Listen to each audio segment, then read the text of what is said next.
అందరికీ నమస్కారం. నా పేరు అఫ్జల్బీ. మా సంఘం పేరు సాయి తేజ. అందులో నేను సభ్యురాలిని. మా జిల్లా పేరు జనగాం, మా మండలం జనగాం. మా వివో ఉదయలక్ష్మి గ్రామైక్య సంఘం. ఉదయలక్ష్మి గ్రామైక్య సంఘంలో 32 సంఘాలు ఉన్నాయి. 32 సంఘాలలో బ్యాంకు లింకేజీ అన్ని సంఘాలకు 20 లక్షలు 15 లక్షల లోన్ ఇప్పించడం జరిగింది. అన్ని సంఘాలు రికవరీ చాలా బాగా చేస్తున్నారు. 20 లక్షలు ఇచ్చిన సంఘాలు నెలకు 80,000 కడుతున్నారు. 15 లక్షలు ఇచ్చిన సంఘాలు 65,000 కడుతున్నారు. ప్రతి నెల రెగ్యులర్గా బ్యాంకులో జమ చేయడం జరుగుతుంది. శ్రీనిధి కూడా అన్ని సంఘాలు మాత్రమే శ్రీనిధి తీసుకున్నారు. ఆ కొన్ని సంఘాలు 1-2 సంఘాలు కొంచెం ఈ 2-3 నెలల నుండి కొంచెం వెనకబడ్డారు. ఆ 2-3 సంఘాలు కూడా ఈ నెల 10వ తారీఖు లోపు క్లియర్ చేస్తామని గ్రామ సంఘం వివో మీటింగ్లో వాళ్ళు చెప్పడం జరిగింది.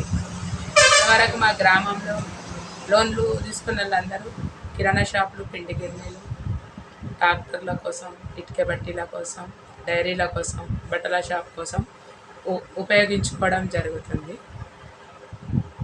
ఇప్పుడు అలాగే డిఫాల్ట్ సంఘాలు ఏమైనా ఉన్నాయి మీ దగ్గర? డిఫాల్ట్ అనేది లేవు, డిఫాల్ట్ సంఘాలు లేవు. కాకుండా శ్రీనిధి 2 నెలలు 3 నెలలు కొంచెం వెనకబడ్డారు.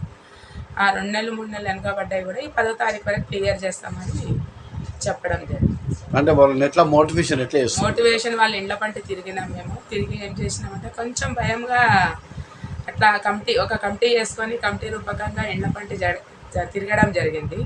మీకు రేషన్ బియ్యం అలాంటివి రావు, పింఛన్స్ రావు, అట్లా చెప్పడం జరిగింది. ఇక వాళ్ళు కొంచెం ఈ 10వ తారీఖులోపు మేము క్లియర్ చేసుకుంటాం, వెనకబడ్డామని వాళ్ళు చెప్పడం జరిగింది. ఈ 10వ తారీఖులోపు కూడా శ్రీనిధి కూడా 100% రికవరీ అయిపోతుంది. ఇప్పుడు కొత్త లోన్స్ ఏమన్నా ఉన్నాయా? కొత్త లోన్స్ అన్ని సంఘాలకు బ్యాంక్ లోన్లు 20 లక్షల వరకు అయిపోయింది. కాకపోతే 3 నెలలకు ఒకసారి 6 నెలలకు ఒకసారి వాళ్ళకి CCL ఇప్పించడం జరుగుతుంది. ప్రతి సభ్యురాలు అవసరం తీరుగా ఒక సభ్యురాలకి 2 లక్షలు, 3 లక్షలు, 4 లక్షల వరకు ఒక సభ్యురాలకి ఇప్పించడం జరుగుతుంది. వాళ్ళకు అవసరానికి ఉత్తగా తీసుకోని కాకుండా వాళ్ళు షాప్స్ కోసం, బిజినెస్ల కోసమే తీసుకోవడం జరుగుతుంది. 100% కూడా రికవరీ బ్యాంక్ లింకేజీలో 100% ఉంది. బ్యాంకు వాళ్ళు కూడా ఎలాంటి ఇబ్బంది పెడతలేరు. ఇప్పుడు కొన్ని మండలాలలో పేపర్ ప్లేట్ తయారు చేసుకోవడానికి, అది పిండి గిన్నెలు తయారు చేయడానికి అని పెడుతుంది కదా, మీ గ్రామంలో ఏమో పెట్టారు? మా గ్రామంలో కిరాణా షాప్స్ సార్ ఇవి సార్, అంతే అని పిండి గిన్నెలు ఉన్నాయి. పిండి గిన్నెలు పడుతుంది అక్కడ, జొన్న పిండిలు పడుతుండ్రు, కారం పొడి పడుతుంది. ప్రతి ఒక్క పిండి గిన్నె వాళ్ళు పట్టి వాళ్ళు సేల్ చేస్తారు సార్. మా గ్రామంలో చాలా ఆకుకూరల బిజినెస్. మా గ్రామం నుండి ఆకుకూరలు తీసుకుపోయి పక్క ఊర్లో జనగాంలో అమ్మడం. వాళ్ళు ఆకుకూరలకి ఎంత ఇస్తారమ్మా? ఆకుకూరలు తీసుకునేటోళ్ళకు వాళ్ళు 50,000 అట్లా తీసుకొని వాళ్ళు ఆకుకూరల కోసం రొటేషన్ చేసుకుంటారు. ప్రతిరోజు ఒక ఆమె 30, 40, 50, 100 రూపాయల కూర వేసుకొని అవి తీసుకుపోయి అమ్ముకుంటే ఆమెకు 100, 150. ఆమె కూలి మందం. ఆమె ఒకరోజు కూలీ చేస్తే 400, 300 వచ్చి ఆమె లాభం. ఆమె కూలి కాకుండా ఆమె పెట్టిన పెట్టుబడి వెళ్ళాలి, ఆమె కూలి మందం పైసలు వెళ్ళాలని వాళ్ళు అంతవరకు రోజువారీ కూలీగా ఆకుకూరల బిజినెస్ కూడా చేస్తారు సార్. ఆకుకూరలు కొంతమంది వాళ్ళ పొలాలలోనే పండించుకుంటారు, కొంతమంది కాకపోతే బయటికి వెళ్ళి వేసుకొని తీసుకుపోయి వేరే దగ్గర అమ్ముతారు. అట్లా ఎంతమందికి ఇప్పించారు మీరు? అట్లా చాలామంది ఉన్నారు సార్. 30 మంది వరకు మా దగ్గర ఆకుకూరలు వాళ్ళు రెగ్యులర్గా డబ్బులు కడతారు సార్. అస్సలకే వెనకాకపోరు. మొత్తం మీద ఒక శ్రీనిధి 1-2 సంఘం తప్ప అన్ని సంఘాలు రెగ్యులర్.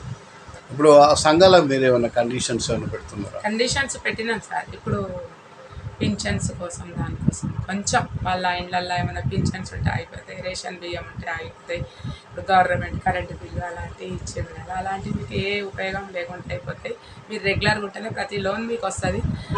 ఈ లోన్ రెగ్యులర్గా ఉంటేనే ఇప్పుడు ముందు ఇచ్చే లోన్ల కోసమే మీరు ముందుకు వస్తారు అని కొంచెం వాళ్ళకు భయంగా చెప్పడం జరిగింది. అంటే కేవలం వాళ్ళ భయపెట్టడానికే చెప్తున్నారు.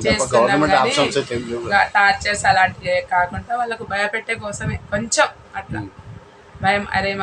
ఇది రాదా కట్టకుంటే అన్న భయంతో అట్లా లేదు. కానీ టార్చర్ అలాంటిది ఏం లేదు సార్.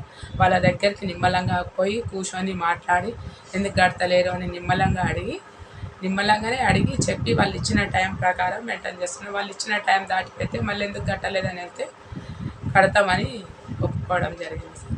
కొంచెం వాళ్ళకి ఆర్థిక ఇబ్బందులు రావడం వల్ల వెనుకబడ్డారు తప్ప ఎలాంటిది లేదు. వాళ్ళకి కొంచెము కొన్ని 2 సంఘాలలో కొంచెం వాళ్ళకి ఆర్థిక ఇబ్బందులు, వాళ్ళకి కొంచెము ఆ నెలలో ఆదాయం తక్కువై అట్లా ఉండడం వల్లనే వాళ్ళు వెనుకబడ్డారు.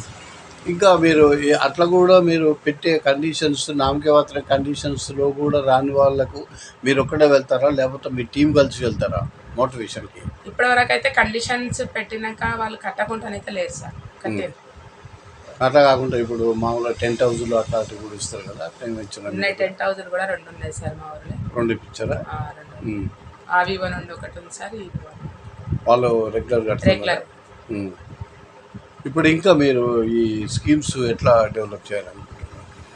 ఒక్కొక్కరి 10 లక్షలు అని చెప్పేసి గవర్నమెంట్ చెప్తుంది కదా, ఆమె ఇచ్చారండి. అలాంటిది స్కీమ్ అంటే ఇప్పుడు బ్యాంకు ఇప్పుడు ఒక సభ్యురాలు చనిపోతే సహజ మరణం అయితే 2 లక్షల వరకు వాళ్ళకి ఇన్సూరెన్స్ ఉంది సార్. సహజ మరణం వరకు ఇన్సూరెన్స్ ఉంది. ఒకవేళ ఆ సభ్యురాలకి 2 లక్షలు ఉంటే ఆమె చనిపోగానే ఆమెది రిజిస్ట్రేషన్ చేపించి మండల సమైక్యలో సబ్మిట్ చేయడం జరుగుతుంది. ఆమె డాటా మొత్తం ఆమె చిన్న సంఘం వ్యక్తిగత పాస్బుక్ నుండి ఆమె బ్యాంక్ స్టేట్మెంట్, సంఘం స్టేట్మెంట్, పొదుపు స్టేట్మెంట్, లోన్ స్టేట్మెంట్ మొత్తం తీసుకుపోయి శ్రీనిధి సార్ వాళ్ళు రిజిస్ట్రేషన్ చేసి వాళ్ళకి 2 లక్షల ఇన్సూరెన్స్ వచ్చేటట్టు చేస్తుంది సార్. మళ్ళీ 10 లక్షలు అంటే అర్జెంట్లా చచ్చిపోతేనే 10 లక్షలు అని అన్నారు. అలాంటివి మాత్రం ఇప్పటివరకు మా గ్రామంలో అలాంటి స్కీమ్స్ జరగలేదు సార్. ఇప్పటివరకు అయితే అందరూ బాగానే ఉన్నారు. 2 వివోలో కూడా మీకు బ్రహ్మాండంగా నడుస్తుంది. 2 వివోలు ఉన్నాయి సార్ మా దగ్గర. అన్ని వివోలు బ్రహ్మాండంగానే నడుస్తున్నాయి, బాగా నడుస్తున్నాయి. మా దగ్గర ఎలాంటి డిఫాల్ట్ లేదు. మా వివో కూడా 100% రికవరీ.